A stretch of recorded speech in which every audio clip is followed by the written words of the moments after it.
வணக்கம் நேயர்களே, இது சேனல் ஜி.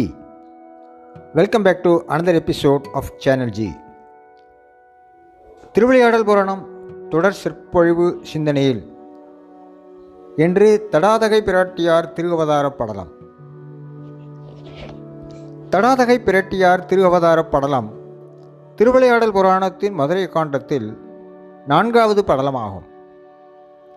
இப்படலம் அங்கையர்க்கண்ணி அம்மையான மீனாட்சியின் அவதாரம் மற்றும் அவர் மதுரையை ஆட்சி செய்த விதம் பற்றி விளக்குகிறது.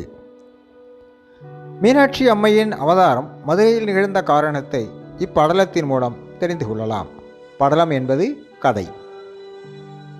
இனி தடாதகை பிராட்டியார் திருஅவதார படலம் பற்றி பார்ப்போம்.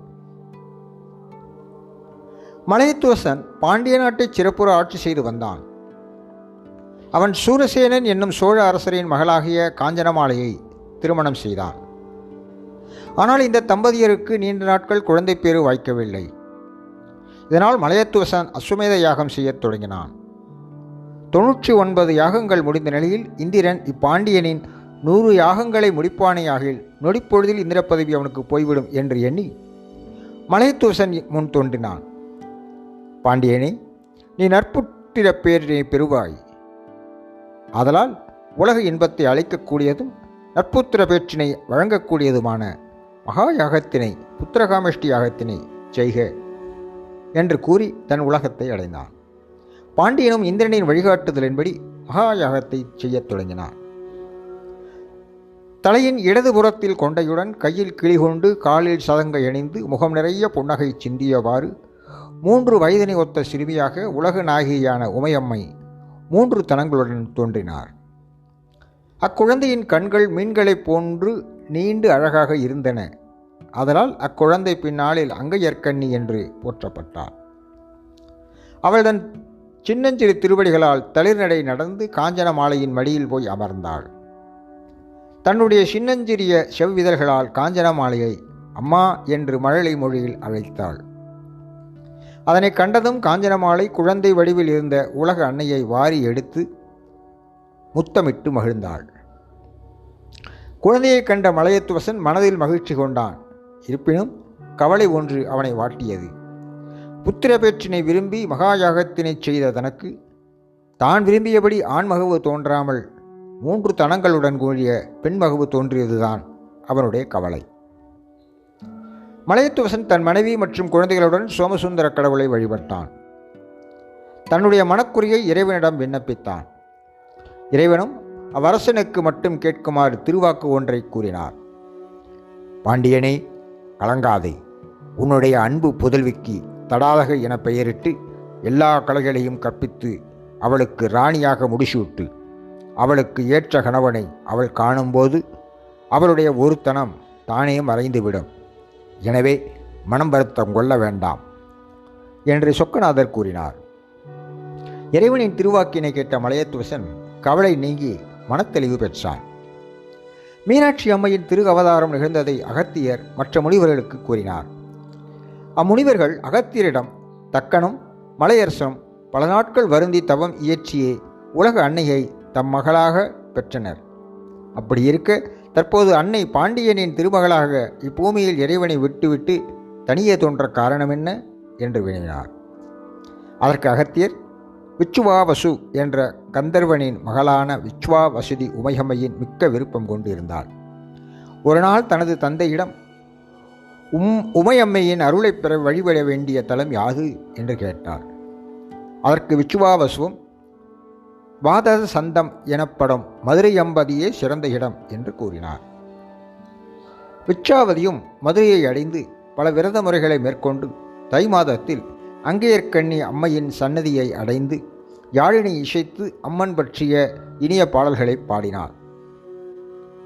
அப்போது அங்கையர்க்கண்ணி அம்மை 3 வயது குழந்தையாக விச்சாவதிக்கு காட்சி தந்தாள். விச்சாவதியிடம் உமையம்மை உன் விருப்பம் யாது என்று கேட்டாள். விச்சாவதியும் தாயே, என் திருவடியில் நீங்காத அன்பினை நான் எப்போதும் பெற்றிருக்க வேண்டும் என்று கேட்டாள். அம்மை மேலும் இன்னும் வேண்டுவது யாது என்று வினவினாள். அதற்கு விச்சாவதி, அம்மையே, தற்போது காட்சி தருகின்ற திருவுருவத்திலேயே அடியனிடத்தில் தோன்றி கருணை கூர்ந்திருக்கும் திருவருள் புரிய வேண்டும் என்று கேட்டார். அதனை கேட்ட அன்னையானவள், பாண்டியனின் மரபிலேயே மலையத்தூசன் தோன்றுவான். நீ அவனுடைய மனைவியாய் வருவாய். யாம் அப்போது இத்திருவுருவத்திலேயே தவப் புதல்வியாய் உம்மிடம் வருவோம் என்று அருளினார். விச்சாவதியின் தவப்பயனால் உலக அன்னை மதுரை எம்பதியில் தடாதகை பிராட்டியாராக தோன்றினார் என்று கூறினார். தன்னுடைய குழந்தை மற்றும் மனைவியுடன் அரண்மனை திரும்பிய மலையத்துவசன் தனக்கு குழந்தை பேறு வாய்க்கப் பெற்றதை உலகெங்கும் அறிவிக்கச் செய்தான். தடாதகை பற்றிய இறைவனின் திருவாக்கினை மன்னன் தன்னுடைய நம்பிக்கைக்கு உரிய அமைச்சர் சுமதியிடம் மட்டும் சொன்னான். அந்த குழந்தைக்கு இறைவனின் திருவாக்குப்படி தடாதகை என்னும் பெயரினை சூட்டினான். தடாதகை என்பதற்கு மாறுபட்டவள் என்பது பொருள். தடாதகை விரட்டியாரும் போர்க்கலைகள் உள்ளிட்ட எல்லா கலைகளையும் கற்று குமரிப் பருவத்தை எய்தினாள். தடாதகை விரட்டியார் குமரிப் பருவத்தை அடைந்ததும் மலையத்துவசன் தன் அமைச்சரான சுமதி என்பவரிடம் இறைவனின் திருவாக்கினை கூறினான். பின் அமைச்சருடன் கலந்து ஆலோசித்து நல்லதொரு நாளில் தடாதகை விரட்டியாருக்கு பாண்டிய நாட்டு அரசியாக திருமுடி சூட்டினான். சில நாட்களில் மலையத்துவசன் விண்ணுலோகத்தை அடைந்தான். தடாதகை விரட்டியாரும் தான் கற்ற கல்வியின்படி நாட்டினை சிறப்புற ஆட்சி செய்தார்.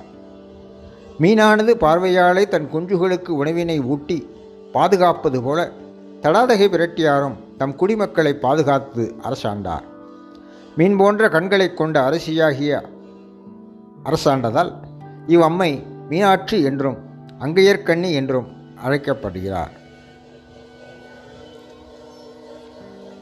தடாதகை விரட்டியார் கன்னிப் பருவத்தில் முடிசூடி பாண்டிய நாட்டை ஆண்டமையால் பாண்டிய நாடு கன்னி நாடு என்னும் பெயர் பெற்றது. இப்படலம் கூறும் கருத்து என்ன என்றால், அன்புமிக்க தன் அடியவரிடத்தும் அவர்களின் அன்பின் பொருட்டு இறைவன் தோன்றுவார். தடாதகை விரட்டியார் பாண்டிய நாட்டின் அரசியாகி மதுரை அரசாட்சி செய்ததன் மூலம் ஆணுக்கு பெண் சமம் என்பதை இப்படலம் தெளிவாக்குகிறது. அன்பு நேயர்களே, இந்த எபிசோடில் திருவிளையாடல் புராணம் தொடர் சிந்தனையில் தடாதகை விரட்டியார் திருவதார படலத்தை பற்றி சிந்தித்தோம். இன்னும் ஒரு எபிசோடில் மீண்டும் நாளை சந்திப்போம். வணக்கம்.